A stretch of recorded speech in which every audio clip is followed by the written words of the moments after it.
नमस्कार दोस्तों, स्टोरी वाला एक बार फिर से हाजिर है एक नई कहानी के साथ। लेकिन नई कहानी सुनाने से पहले स्टोरी वाला आपसे एक विनती करना चाहता है। दोस्तों, आप जो भी कहानियां सुनते हैं उन कहानियों को आप तक पहुंचाने में बहुत मेहनत लगती है और स्टोरी वाला आपसे उस मेहनत के बदले में सिर्फ एक सब्सक्राइब और एक लाइक की उम्मीद रखता है। तो स्टोरी वाला की कहानियां अगर आपको पसंद हैं तो चैनल को सब्सक्राइब करना भी ना भूलें। साथ ही स्टोरी वाला की कहानियों को अपने चाहने वालों तक जरूर पहुंचाएं। अब हम चलते हैं आज की हमारी नई कहानी की तरफ। बलिया जिले के नागवा नाम के गांव में एक उच्च जाति से ताल्लुक रखने वाले ब्राह्मण पति पत्नी रहते थे। पति का नाम था दिवाकर पांडे और पत्नी का नाम था अभय रानी। छोटे से इस खुशहाल परिवार में 30 जनवरी 1831 की सुबह अभय रानी ने एक सुंदर से बेटे को जन्म दिया। पुत्र के जन्म के कुछ दिन के बाद दिवाकर पांडे ने पूरे गांव को अपने बेटे के नामांकन की खुशी में गांव को भोज पर आमंत्रित किया। पूरे रीति रिवाज के साथ अपने बेटे का नामांकन किया और बेटे का नाम रखा मंगल। दिन बीतते जा रहे थे। मंगल का बचपन बहुत ही आराम और मजे से गुजर रहा था। पिता बड़े जमींदार थे, इसीलिए परिवार में किसी चीज की कोई कमी नहीं थी। दोस्तों, उन दिनों ईस्ट इंडिया कंपनी अपने कदम भारत की धरती पर जमा चुकी थी। वैसे तो ईस्ट इंडिया कंपनी भारत में व्यापार करने की नीयत से आई थी, लेकिन धीरे धीरे ईस्ट इंडिया कंपनी ने भारत को एक तरह से गुलामी की जंजीरों में जकड़ लिया था। ईस्ट इंडिया कंपनी की अपनी सेना थी, अपने कायदे कानून थे और उन कानून को हर भारतीय के लिए मानने के सिवा दूसरा कोई चारा नहीं था। उन दिनों ईस्ट इंडिया कंपनी की एक सैनिकों की टुकड़ी बलिया जिले की सीमा से गुजर रही थी। शाम का समय था, इसलिए सैनिक की टुकड़ी के ब्रिगेडियर ने वहीं रात गुजारने का फैसला किया और सैनिकों के आराम के लिए वहां तंबू गाड़ दिए गए। रात हो चुकी थी। कंपनी के सारे सैनिक रात के खाने के बाद आराम से सो चुके थे। सुकून से रात गुजर जाने के बाद सूरज की पहली किरण आसमान में चमकने लगी थी। ईस्ट इंडिया कंपनी का ब्रिगेडियर सुबह सुबह हाथ में कॉफी का मग थामे उगते हुए सूरज को देख रहा था कि सामने की तरफ से एक 22-23 साल का नौजवान तेजी से भागते हुए उस ब्रिगेडियर की तरफ आ रहा था। उस नौजवान को देखकर ऐसा लग रहा था मानो कोई अलमस्त घोड़ा रेस के मैदान में सबसे आगे भाग रहा हो। कसा हुआ मजबूत शरीर, सर पर लंबे घने बाल और कपाल पर चंदन का लंबा तिलक देखकर अंग्रेजी ब्रिगेडियर उस युवक की तरफ मानो आकर्षित होने लगा था।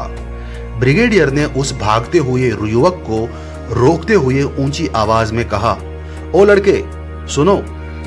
अंग्रेजी ब्रिगेडियर के पुकारने पर उस नौजवान ने अपनी गति को धीमा किया और वो ब्रिगेडियर के पास आकर बोला, आपने मुझसे कुछ कहा?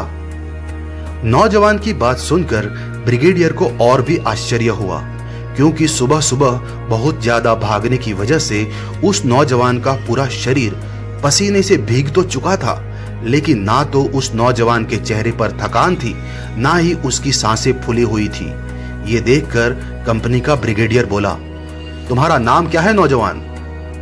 लड़के ने जवाब दिया, मंगल पांडे नाम है हमारा। लड़के ने जैसे ही अपना नाम मंगल पांडे बताया, ईस्ट इंडिया कंपनी के ब्रिगेडियर की आंखें मानो चमक उठी और वो बोल पड़ा, पांडे मतलब ब्राह्मण हो? मंगल पांडे ने ब्रिगेडियर को जवाब दिया, जी हां, हम ब्राह्मण हैं। ब्रिगेडियर ने मंगल पांडे से सीधे मुद्दे की बात पर आते हुए कहा, हमारी फौज में भर्ती हो जाओ। तुम्हारे जैसे नौजवान ईस्ट इंडिया कंपनी की शान में 4 चांद लगा सकते हैं। जैसे ही कंपनी के ब्रिगेडियर ने मंगल पांडे को ईस्ट इंडिया कंपनी की सेना में भर्ती होने के लिए कहा, मंगल पांडे की आंखों में एक चमक सी उभर आई।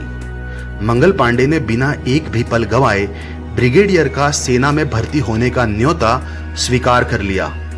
दोस्तों, उस दौर में ईस्ट इंडिया कंपनी के नियम के अनुसार सेना में सिर्फ ब्राह्मण, मुसलमान और राजपूत कौम के साथ साथ ऊंची जाति के लोगों को ही भर्ती किया जाता था।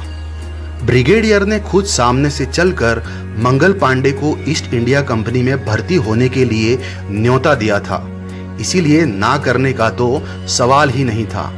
लेकिन मंगल पांडे को सेना में भर्ती होने के लिए उनके माता पिता की इजाजत भी जरूरी थी। इसी इजाजत के लिए मंगल पांडे खुशी खुशी अपने घर पहुंचे और अपने माता पिता के सामने जाकर उन्होंने कहा, माँ बाबा, जानते हो आज क्या हुआ? आज जब मैं सवेरे सवेरे वर्जिश के लिए भाग रहा था तो गांव के बाहर सेना के एक बड़े अधिकारी ने मुझे रोक लिया और उन्होंने मुझसे क्या कहा जानते हो? मंगल पांडे की बात सुनकर पिता दिवाकर पांडे अपनी पत्नी की तरफ देखकर मुस्कुराने लगे और हंसते हुए कहा, जाहिर है उस फौजी ने तुम्हारे डील डॉल को देखकर कहा होगा कि तुम्हें सेना में भर्ती हो जाना चाहिए। क्यों, सही कहा ना? पिता की बात सुनकर मंगल पांडे ने उत्सुकता से कहा, लेकिन बाबा, आपको कैसे पता? दिवाकर पांडे ने अपने बेटे से कहा, मंगल, ये बात हर कोई जानता है कि ईस्ट इंडिया कंपनी की फौज में तुम्हारे जैसे हट्टे कट्टे और तंदुरुस्त नौजवानों की कितनी जरूरत है, और ऊपर से वो नौजवान ब्राह्मण हो तो कंपनी के लिए तो जैसे सोने पे सुहागा। मंगल पांडे को लगा था कि वो अपने माता पिता को सेना में भर्ती होने के न्योते की बात कहकर चौंका देंगे, लेकिन मंगल पांडे अपने पिता की बात सुनकर खुद मानो असमंजस में थे कि अब उनके माता पिता उन्हें फौज में जाने की इजाजत देंगे या नहीं। इसी असमंजस में मंगल पांडे कभी अपनी माता अभय रानी की तरफ तो कभी पिता दिवाकर पांडे की तरफ देख रहे थे। दोस्तों, कहानी में अब आगे क्या होगा? क्या दिवाकर पांडे अपने जवान बेटे मंगल को ईस्ट इंडिया कंपनी की फौज में भर्ती होने की इजाजत देंगे? क्या मंगल पांडे का फौज में भर्ती होने का फैसला सही था? कौन कौन सी परेशानियां पेश आएंगी जब Mangal Pandey east India company की फौज का हिस्सा बनेंगे? इन सारे सवालों के जवाब मिलेंगे हमें कहानी के अगले एपिसोड में। अब मुझे यानी स्टोरी वाला को दीजिए इजाजत और सुनना ना भूले स्वतंत्रता आंदोलन की चिंगारी जलाने वाले क्रांतिकारी अमर शहीद मंगल पांडे की कहानी का अगला एपिसोड। जय हिंद।